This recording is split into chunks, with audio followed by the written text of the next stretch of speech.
Praise the lord. చేరువచ్చిన మీకు అందరికీ ప్రభువైన యేసుక్రీస్తు శుభాలు తెలియజేయుచున్నాను.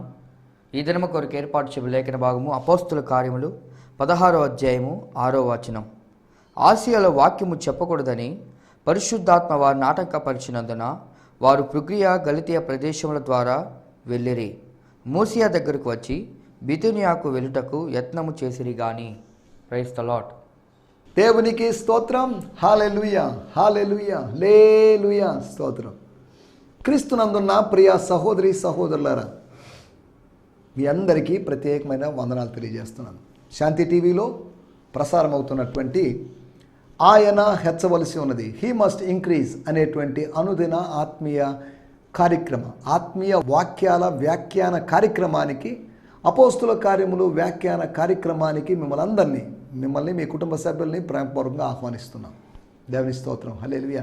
వి welcome you to watch this he must increase daily spiritual program being telecasted in Shanti TV local Christian channel.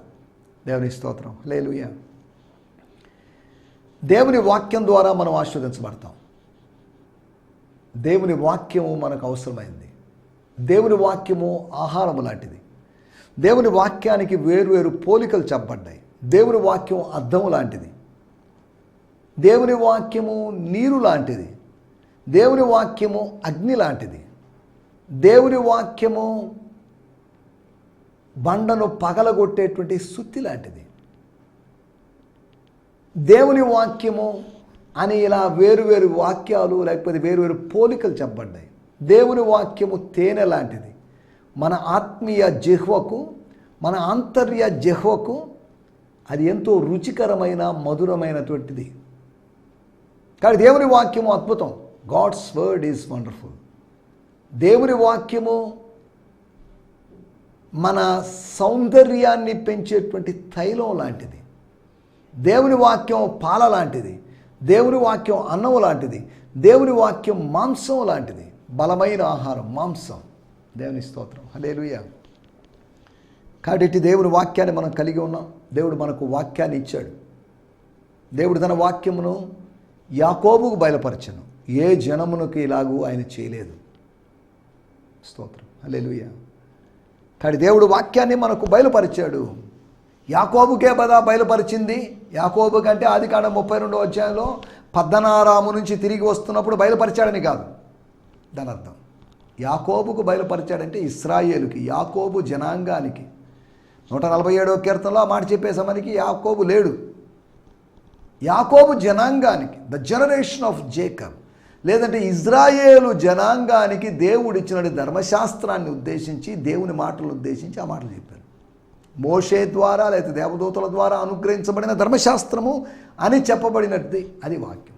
ఆ వాక్యము జనరేషన్స్గా క్రీస్తు పూర్వం 1500 2000 సంవత్సరాల క్రితము అందుబాటులో ఉన్న వాక్యం అప్పటి నుంచి అదే కంటిన్యూ అవుతూ కొనసాగుతూ ఇంచుమించు 4-5 వేల సంవత్సరాలు అయినప్పటికీ కూడా వాక్యం మనకు అందుబాటులో ఉంది. The word is available to us. The logos is available to us. Logos or rhema is available to us. దేవుని స్తోత్రం. లోగోస్ అయినా రేమా అయినా ఒకటే. అది దేవుని వాక్యాన్ని ఉద్దేశించబడింది అనే సంగతిని మనం మర్చిపోకూడదు. దేవుని స్తోత్రం. హల్లెలూయా. ఈ సమయంలో మనము దేవుని మాటలను ఆలోచిద్దాం. రండి, మిమ్మల్ని ఆహ్వానిస్తున్నాం. మీరు అతిథులు, మీరు ఇంపార్టెంట్ పర్సన్స్. శ్రోతలు ఇంపార్టెంట్, వీక్షకులు ఇంపార్టెంట్ పర్సన్స్. పాఠక దేవుళ్ళు, కస్టమర్ దేవుళ్ళు అని రకరకాల మాటలు మనం చూస్తున్నాం. అలాగే వీక్షక దేవుళ్ళు అని నేను అనలేదు. వీక్షక భక్తులైనటు వారికి, వీక్షక విశ్వాసులైనటు మీ అందరికీ ప్రత్యేకమైన స్వాగతం పలుకుతున్నాను. ఈ సమయంలో మనం దేవుని మాటలు ఆలోచిద్దాం. నిన్న మనం ఆటంకపరచడం అంటే ఏంటి, what does it mean by preventing or hindering of the holy spirit. ఆగిపోయేటట్టు చేయడం ఏందండి? పరిశుద్ధాత్ముడు ఆత్మ పని కాదు కదా, అది అపవాది పని అయి ఉంటుంది అని మనం అనుకోవడానికి వీల్లేదు. పరిశుద్ధాత్ముడు ఆటంకపరిచాడు. పరిశుద్ధాత్ముడు ఆటంకపరచడం మంచిదే. అక్కడక్కడ రోడ్ల మీద స్పీడ్ బ్రేకర్లు వేసి ఉంటారు. ఈ కుర్రకారు యమ వేగంగా వెళ్తుంటారు. 80s 90s ఇలా వెళ్తూ ఉంటారు. వాళ్ళని కొద్దిగా కంట్రోల్ చేయడానికి ఈ స్పీడ్ బ్రేకర్స్ ఉన్నాయి. ఈ కంట్రోల్గా వెళ్ళకపోతే అది ఏదైనా ప్రమాదానికి గురితీస్తుంది. విచ్చలవిడిగా వాహనం తోలడం, యెహూ అనేటువంటి వ్యక్తి తోలినట్టుగా వెర్రి తోలుతున్నటువంటి యువత. తల్లిదండ్రులు కష్టపడి ఏదో సంపాదించి న్యాయంగానో అక్రమంగానో ఏదో సంపాదించి బైకులు కొనిస్తే కాస్ట్లీ బైకుల్లో ప్రజలు వెళ్ళిపోయి వాళ్ళు ప్రమాదాలకి గురవుతున్నారు. బైకుల సంగతే కాదు, కార్ల సంగతి కూడా నేను చెప్తున్నాను. కాబట్టి యవ్వన బిడ్డలకి అవకాశం ఉన్న నడవమని చెప్పండి, వీళ్ళంతవరకు నడవమని చెప్పండి. బైకులకు అలవాటు పడిపోయి సోమరిపోతులుగా మనం వాళ్ళని తయారు చేస్తాం. నెక్స్ట్ జనరేషన్ని we're making them as lazy generation. ఈ ప్రస్తుత generation hard working generation, next generation lazy జనరేషన్గా మారిందనుకోండి, ప్రగతి కలిగే అవకాశం లేదు. దేవుని స్తోత్రం. మనం ఆలోచిస్తున్న విషయాల్లోకి వచ్చేద్దాం. నిన్న ఎలా ఆటంకపరచబడ్డారు, ఆటంకపరచడం వెనుకాలన్నట్టు అర్థాలు ఏంటి, పరిశుద్ధాత్ముడు ఎందుకు ఆటంకపరిచాడు? Is it for good or bad? It was for purely for their good, వారి మంచి కోసమే. ఆటంకపరచడం అంటే సిద్ధపాటును మరింత ఎక్కువగా కలిగించడానికి ఆయన ఆటంకపరిచాడని ఆమోసు గ్రంథము 4వ అధ్యాయంలో రాయబడింది. ఆయన సన్నిధిలో కనబట్టుకు సిద్ధపడి ఉండండి. Prepare to submit your selfs. స్తోత్రం, హల్లెలూయా. ప్రిపేర్ కండి, దేవుని సన్నిధిలో మనల్ని మనం సమర్పించుకోవడానికి మనం సిద్ధపడి ఉండాలి. ఒక సిద్ధపాటు లేకుండా ఉన్న పాటున చింపిరిగా ఇంట్లో వేసుకునే వస్త్రాలతో మనం ఒక అధికారిని కలవడానికి వెళ్ళాం. మనం చక్కగా డ్రెస్ అయ్యి చక్కగా మనల్ని మనం అలంకరించుకొని వాళ్ళ ముందు మనం వెళ్ళి కనిపిస్తాం. మనం ఇక్కడ ఆలోచిస్తున్న విషయాల్లోకి వచ్చేద్దాం. సిద్ధపరచాలి అనే ఉద్దేశంతో దేవుని ఆత్మ ఎప్పుడు మనల్ని సిద్ధపరుస్తూ ఉంటాడు. He prepares, the spirit of God's prepares. రెండో విషయం, స్వకీయుల యొద్ద చేయాల్సిన పనిని మర్చిపోయి, స్వకీయుల మధ్యలో చేయాల్సినటువంటి సంగతులు కొన్ని మర్చిపోయి అన్యజనులని మనం ఆలోచించకూడదని కాదు. అలాగో ఈ ప్రజల్ని స్వజనులని అన్యజనులని విభజించడానికి కూడా వీల్లేదు కదా. మన అవగాహన కోసం ఎవరు ఏంటి అనే దానికోసం మనం విభజిస్తున్నాం అంతవరకే. స్వకీయుల వద్ద చేయాల్సిన సేవ ఉండగా అపోస్తల కార్యం 13వ అధ్యాయంలో పౌలు గారు అన్నారు, మొదట దేవుని వాక్యం మీతో చెప్పాల్సింది, కానీ మీరు అపాత్రులుగా భావించారు. మేమేం చేయాలి ఇప్పుడు? Let's go to somewhere. మీరు అపాత్రులుగా ఎంచబడ్డారు, మీరు వినడానికి ఇష్టం లేదు, మీకు ఆసక్తి లేదని భావించి, ప్రభువా వీళ్ళ మనసులు మార్చు, వీళ్ళ మధ్యలో మేము చెప్పుకుంటాం, ఎన్ని రోజులైనా మేము ఎదురు చూస్తాం అని చెప్పాల్సిన అవసరం లేదు. అవతల వైపు దూరంగా వేరొక మందులో, మీకు దూరంగా లేదా మీ మధ్యలో అన్యజనులు అనబడిన వాళ్ళు జెంటైల్స్ ఉన్నారు. మీరు ఎవరినైతే చిన్న చూపు చూస్తున్నారో వాళ్ళ మధ్యలోకి మేము వెళ్ళి చెప్తాం కదా. పిల్లలకి రొట్టెలు అవసరం లేనప్పుడు పిల్లలు బారేస్తున్నారు, అవి కుక్క పిల్లలు తీసుకుంటున్నాయి, అంతేగా. పిల్లల రొట్టె హీలింగ్ అనబడేది పిల్లలు అనుభవించినప్పుడు అవి కుక్క పిల్లల లాంటి ప్రజలు. కుక్క పిల్లలకి జంతువులకు కూడా జబ్బులు వస్తాయి, వాటికి హీలింగ్ కావాలి. హీలింగ్ అనేది సార్వత్రికం, స్వస్థత అనేది సార్వత్రికం, అది అందరికీ కావాలి. మనసు బాగలేని వాళ్ళు చాలామంది ఉన్నారు. మనసు బాగాలేదండి, డిస్టర్బ్ అయ్యామండి, డిప్రెస్ అయ్యామండి అని చెప్పండి వాళ్ళు ఉన్నారు. స్తోత్రం. మనకు స్వస్థత కావాలి. We need divine healing. మూడో విషయాన్ని, సువార్తను ప్రకటింపజేయడానికి, మహిమ కలిగిన గ్లోరియస్ గాస్పల్ని ప్రకటింపజేయడానికి, అనగా అన్యజనుల మధ్యలో కాకుండా అన్యజనుల మధ్యలోకి వెళ్ళే టైం ఉంది. Wait for some time. అపోస్తల కార్యములు 10వ అధ్యాయంలో సీమోను అనేటువంటి ఒక వ్యక్తి, ఒక చర్మకారుని ఇంట్లో పేతురు గారు ఉన్నారు. ఉండి అక్కడ వెయిట్ చేస్తున్నాడు. అక్కడ అతనికి ఏం పని? బహుశా అక్కడ చర్చ్ రన్ చేస్తున్నాడు, ఇవన్నీ మనకు రాయబడలేదు. అక్కడ ఉండడంలో ఉద్దేశం ఏంటి అంటే, maybe he's waiting for the future ministry. కేరీతు వాగు దగ్గర ఉన్నట్లుగా అతడు ఆ చర్మకారుని ఇంట్లో ఉన్నాడు. తర్వాత అక్కడి నుంచి కొర్నేలు ఇంటికి వెళ్ళాడు. అలాగని కొర్నేలు ఇంట్లో ఫిక్స్ అయ్యాడని కాదు, అక్కడే సెటిల్ అయిపోయాడని కాదు. దేవుడు స్వకీయుల మధ్యలో ఉన్నటి పరిచర్య, గ్లోరియస్ గాస్పల్ని మనం వినిపింపచేయాలి అనేటువంటి ఉద్దేశంతో మనల్ని కొన్నిసార్లు ఆపొచ్చు. పరిశుద్ధాత్ముడు వారిని శాశ్వతంగా ఆటంకపరిచినందున అని కాదు, కొంతకాలం ఆటంకపరిచాడు. ఒక్కసారి ఆటంకపరిచాడు, ఒక్కసారి ఆటంకపరిచినా మనకు అర్థమవుతుంది వేరే డైరెక్షన్లో వెళ్ళమని. To change your direction sometimes he will hinder us, he will hinder you. 4వ విషయం, మనం ఆలోచిస్తున్న విషయం, సొంత ఆలోచనలు కట్టిపెట్టి సొంత ఆలోచనలకు స్వస్తి పలికి స్వర్గపు ఆలోచనల ప్రకారం సాగడానికి. మినిస్ట్రీ నాది కాదు, సంఘము నాది కాదు. చాలామంది అంటారు నా సంఘం నా మినిస్ట్రీ కాదు. మినిస్ట్రీ ఎవరిది కాదు, పరిచర్య ఎవరిది కాదు, సంఘం ఎవరిది కాదు. అదేంటండి? నేను పని చేసినంత మాత్రాన నా సంఘం అయిపోతుందా? నేను పని చేసినంత మాత్రాన నా పరిచర్య అయిపోతుందా? పరిచర్య ప్రభువుది, ద్రాక్ష తోట ప్రభువుది. ఆ తోటలో నేను పనివాడినే, మీరు పనివాళ్లే. పనివాళ్ళు ఉన్నారు. ఈ పనివాళ్ళు చేసిన పనితనాన్ని అనుభవించేవాళ్ళు ఉన్నారు. విశ్వాసులు అటువంటి వాళ్ళు కావచ్చు. సేవకుని యొక్క పనితనాన్ని ప్రసంగంలోనో ప్రార్థనలోనో అనుభవించడానికి, ఆత్మ సంబంధంగా అనుభవించడానికి ఉండేవాళ్ళు విశ్వాసం. స్తోత్రం. మనం అర్థం చేసుకోవాల్సిన విషయం, మినిస్ట్రీ నాది కాదు, మినిస్ట్రీ దేవునిది. దేవుని మినిస్ట్రీలో దేవుడు ఒక వింగ్, ఒక బ్రాంచ్ నాకు అప్పగించినట్టుగా ఇచ్చాడు. దీనికి నేను దేవునికి లెక్క అప్పగించాలి. నా అనేది చావాలి, నా అనేటి అహం చావాలి, ఐ అనేది చావాలి. Not I but Christ, not I but you. నేను కాదు నువ్వు, నీ ఆలోచనలు. నా ఆలోచన కాదు, నా ఆలోచన కొట్టివేసి స్వర్గపు ఆలోచనలకి ఎస్ చెప్పాలి. దేవుని స్తోత్రం, హల్లెలూయా. కాబట్టి మనం ఆలోచిస్తున్న విషయం సొంత ఆలోచనలు కాదు, సొంత ఆలోచనలు పక్కబెట్టి స్వర్గపు ఆలోచనలు. పరలోకమందు నీ చిత్తం ఎలాగో నెరవేరుచున్నదో భూలోకమందు కూడా నీ చిత్తం అలా నెరవేరాలి. స్తోత్రం. అలా నెరవేరకపోతే నష్టం. పరలోకములో నిత్యత్వం మొదలుకొని నిత్యత్వం వరకు దైవచిత్తమే నెరవేరుతున్నప్పుడు భూలోకంలో కొంతకాలము దైవచిత్తం నెరవేరు. మనమున్నంత కాలం మాత్రమేనే కాదు. సరే, దేవుని స్తోత్రం, హల్లెలూయా. వీటి గురించి మనం నిన్నటి ఎపిసోడ్లో మనం ఆలోచించాం. మనకు సమయం కొద్దిగానే ఉంది, ఇంకొక 13 నిమిషాలు ఉంది కనుక స్టే ట్యూన్.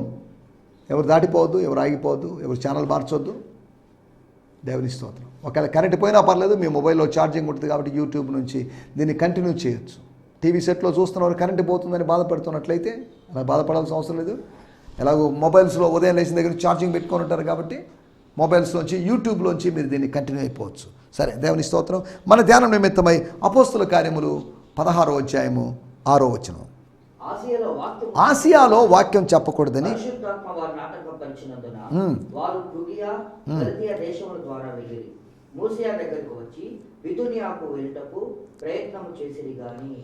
చాలండి. ఆసియాలో ఇంతకుముందు చెప్పినట్లుగా, లేకపోతే దెర్బే లుస్త్రాలో చెప్పినట్లుగా, ఈకోనియాలో చెప్పినట్లుగా చెప్పకూడదు. చెప్పించిన వాడు ఆయనే, చెప్పకూడదు అని చెప్పిన వాడు ఆయనే, మరలా చెప్పించిన వాడు కూడా ఆయనే. వారిని ఆటంకపరిచినందుకు వాళ్ళకి ఏమైనా వై వి వెర్ స్టాప్. అదొక మర్మం, అది వాళ్ళకి అర్థం కాలేదు. ఆటంకపరచబడినట్లు మాకు అనిపించిందండి. We thought, we sensed in the spirit, holy spirit hindered us.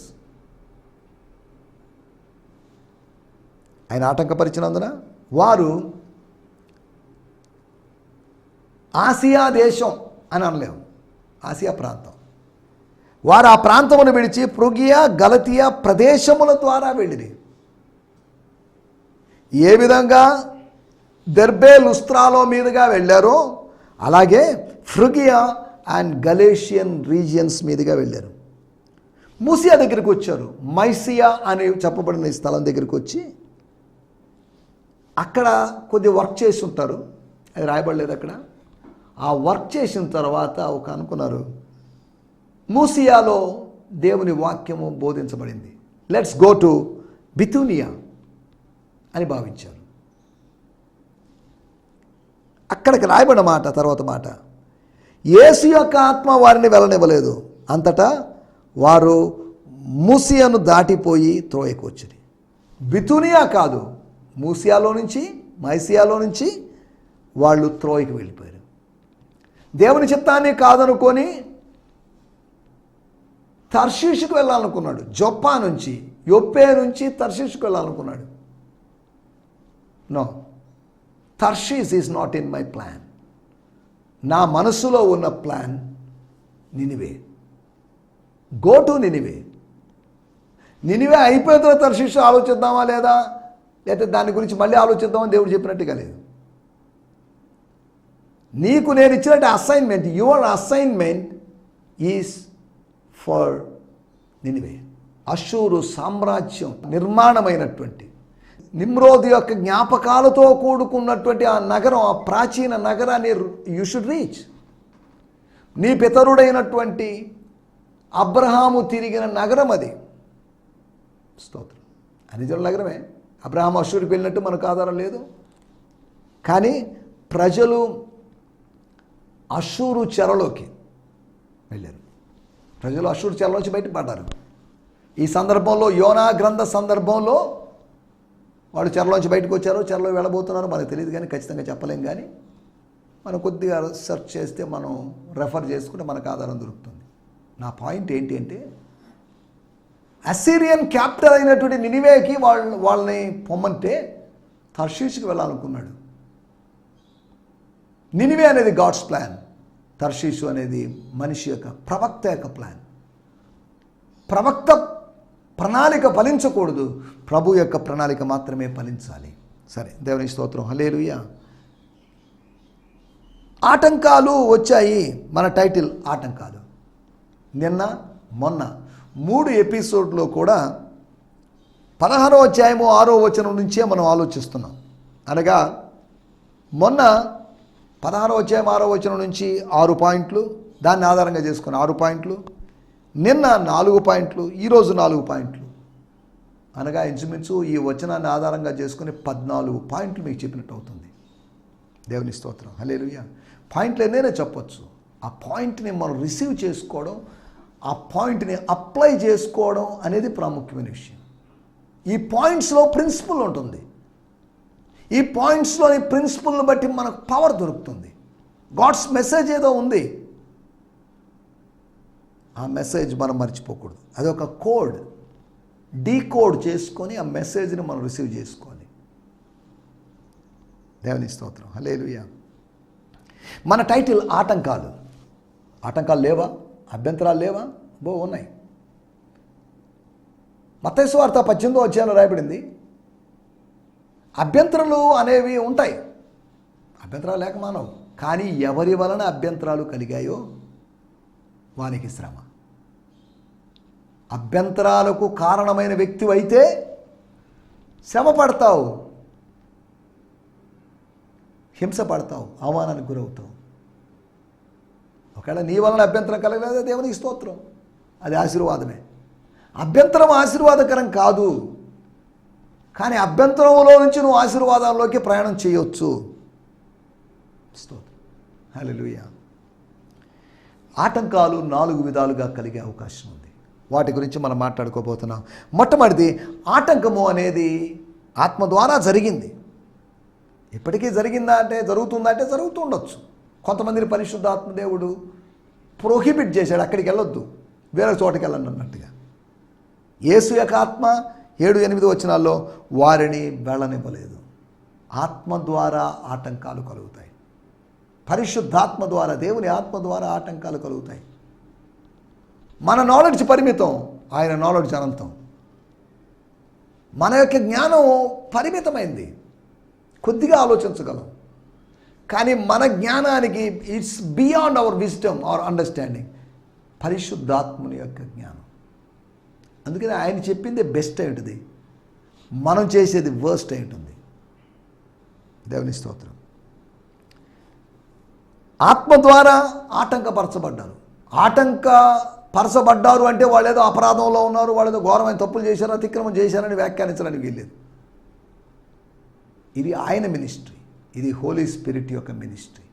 మన మినిస్ట్రీకి హెడ్ గాడ్, మన మినిస్ట్రీకి హెడ్ హోలీ స్పిరిట్, మన మినిస్ట్రీకి హెడ్ జీసస్ క్రైస్ట్.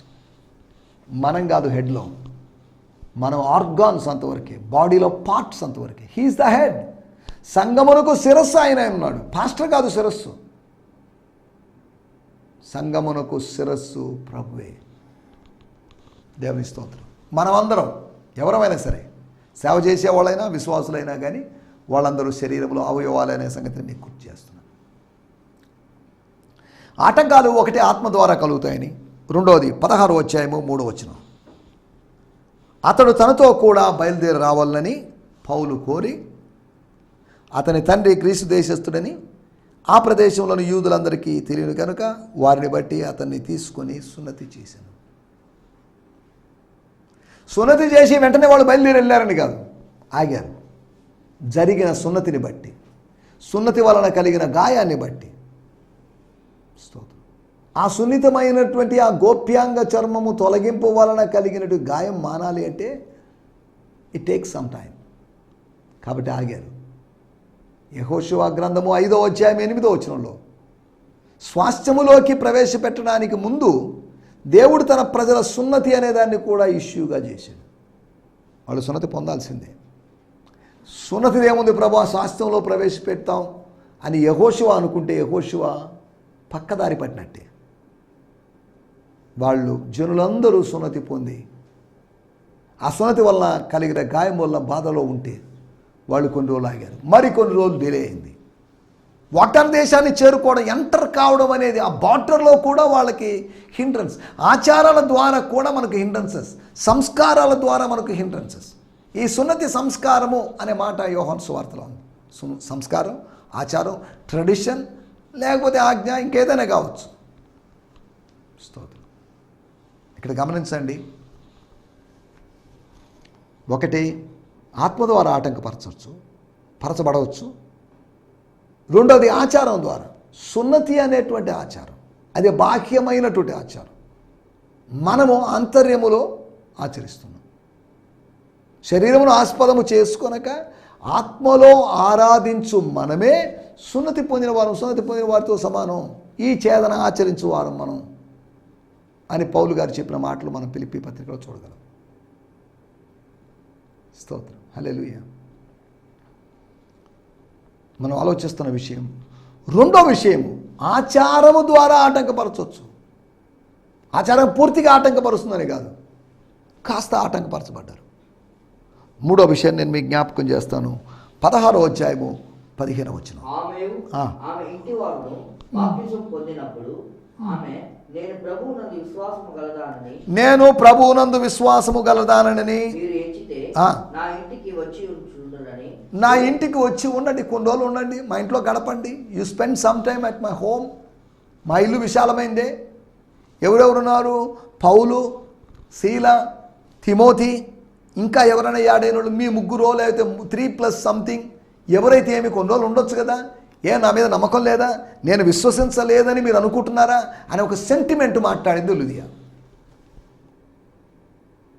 తన ఆత్మీయ తండ్రితో, తన ఆత్మీయ సహోదరునితో, ఆయనతో ఏర్పడిన అనుబంధాన్ని బట్టి ప్రార్థన జరుగును అనుకుని అక్కడ కలుద్దామని వచ్చాడు.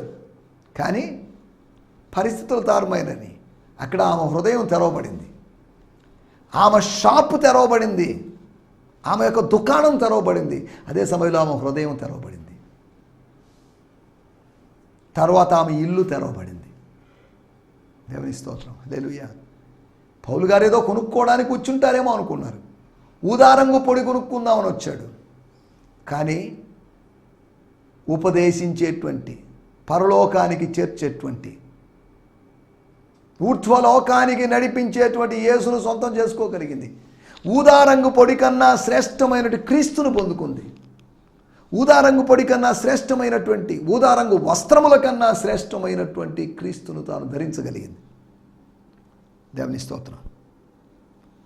కొన్నిసార్లు కొన్ని సెంటిమెంట్స్ మనల్ని అడ్డుకుంటాయి, ఆపేస్తాయి. బంధుత్వం మనల్ని కొన్నిసార్లు అదొక బంధకంగా మారచ్చు కాదా? మారదా? మన సందర్భాలు ఉంటాయి. మీరు ఏడ్చి నా గుండెను బద్దలు చేస్తారు, ఎందుకంటే నన్ను లెట్ మీ గో, నన్ను పోనివ్వండి, నేను వెళ్తాను, నేను యెరూషలేముకి వెళ్తాను, ఎక్కడికైనా వెళ్తాను, బంధించబడ్డానికి కాదు, చచ్చిపోవడానికి కూడా సిద్ధంగా ఉన్నాను, నన్ను ఎందుకు మీరు ఆపుతున్నారు, వాట్ ఈస్ దిస్ అన్నట్టుగా పౌలు అడిగినట్లుగా మనం అపోస్తుల కార్యం 21వ అధ్యాయంలో చూడగలం.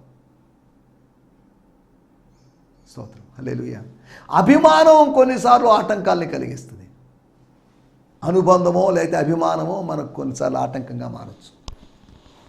ఒకటి ఆత్మ ద్వారా ఆటంకం కలుగుతుందని, రెండోది మనం ఆలోచించే విషయం ఆచారం ద్వారా ఆటంకం కలుగుతుందని, మూడోది అభిమానం అనుబంధం ద్వారా ఆటంకం కలుగుతుందని, నాలుగో విషయం నేను చెప్పి ముగిస్తాను. 16వ అధ్యాయము 24వ వచనం. అతడు అతి ఆజ్ఞను పొంది వారిని లోపలికి చెరసాలకు త్రోసి వారి కాళ్ళకు బండ వేసి బిగించెను. అతడు అనగా జైలు అధికారి, చెరసాల నాయకుడు ఆజ్ఞను పొంది, పై అధికారుల దగ్గర నుంచి ఆజ్ఞను పొంది, పరలోకం నుంచి ఆజ్ఞను పొందని కాదు, ఆజ్ఞను పొంది వారిని లోపలికి చెరసాల్లో త్రోసి. అంటే తిమోతి లేడా అంటే పౌలు సెల్ల ప్రస్తావన ఉందంటే తిమోతిని వేరొక సెల్లో వేసి ఉండొచ్చు, లేకపోతే తిమోతి తప్పించుకొని పోయి ఉండొచ్చు, లేకపోతే అక్కడెక్కడ తిరుగుతుండొచ్చు, లేకపోతే నువ్వు అవసరం లేదులే వీళ్ళని అని పట్టుకొని పోయి ఉండొచ్చు. వారిని లోపల చెరసాల్లో వేసి డంజన్లోకి వేసి, అనగా భూమి కింద తవ్విన గుంటలాగా ఉన్నటువంటి ఆ చెరసాల్లో వేసి, గంజీ రూమ్ అంటారు, దాంట్లో వేసి, అనగా కఠినమైన శిక్ష. తిమోతికి స్వల్ప శిక్ష ఇచ్చి వాళ్ళ వెనకాల తిరుగుతున్నాడు కాబట్టి, వీళ్ళే మెయిన్ కాబట్టి వాళ్ళ లోపలికి నెట్టేశారు. చీకటి బెలములోకి తోసివేసినట్లుగా వారి కాళ్లకు బొండలు వేసి వాళ్ళని బిగించారు.